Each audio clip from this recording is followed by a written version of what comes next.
ये तस्वीरें देखिए, एक तरफ है राजस्थान के मुख्यमंत्री भजनलाल शर्मा तो दूसरी तरफ है हरियाणा के मुख्यमंत्री नायब सिंह सैनी और बीच में खड़े हैं गृह मंत्री अमित शाह, जिन्होंने जल शक्ति मंत्री सीआर पाटिल के साथ मिलकर 3 ऐसे मुद्दों का समाधान करवाया जो कई दशकों से पेंडिंग पड़ा था, जिसके पूरा होते ही राजस्थान और हरियाणा के मुख्यमंत्री न सिर्फ गदगद हो उठे बल्कि इन राज्यों की जनता भी शाह का शुक्रिया अदा कर रही है। पहला काम गृह मंत्री अमित शाह ने 16 जून 2026 को किया।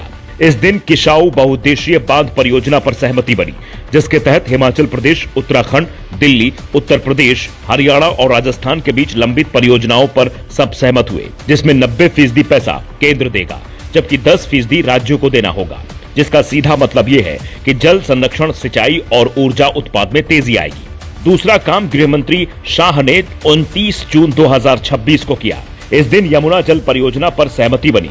इसके तहत राजस्थान और हरियाणा के बीच समझौता हुआ। अब दोनों राज्यों में पानी को लेकर कोई लड़ाई नहीं होगी। ये मुद्दा लंबे वक्त से दोनों राज्यों के लिए बड़ा सिरदर्द बना हुआ था। तीसरा काम गृह मंत्री शाह ने 7 जुलाई 2026 को किया। इस दिन सरदार सरोवर परियोजना का हमेशा के लिए समाधान किया गया। महाराष्ट्र, गुजरात, राजस्थान और मध्य प्रदेश के बीच लंबे समय से जो पेमेंट का मुद्दा पेंडिंग था, उसे क्लियर करवाया, जो न सिर्फ एक समझौता है बल्कि राज्यों के झगड़ों के बीच राष्ट्रहित को ऊपर रखना दिखाता है।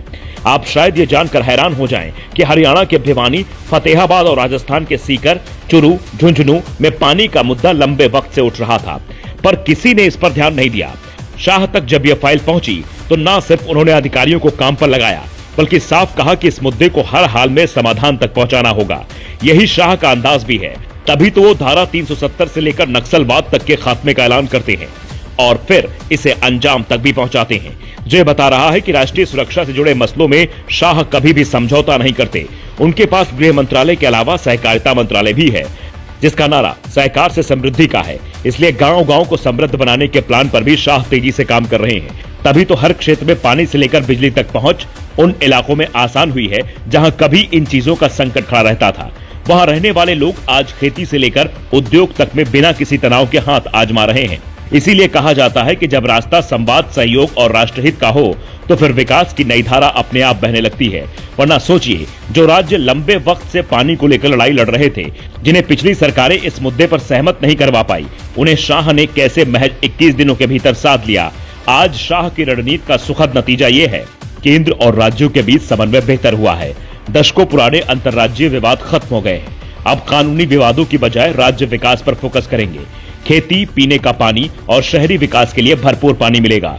क्षेत्र का विकास और जन कल्याण दोनों में मदद मिलेगी, जिसका सीधा सा फायदा ये होगा कि एक राज्य अगर समृद्ध होगा तो पड़ोसी राज्यों की प्रगति भी अपने आप तेज हो जाएगी और जब राज्य खुशहाल होंगे तो राष्ट्र अपने आप और तेज गति से आगे बढ़ने लगेगा।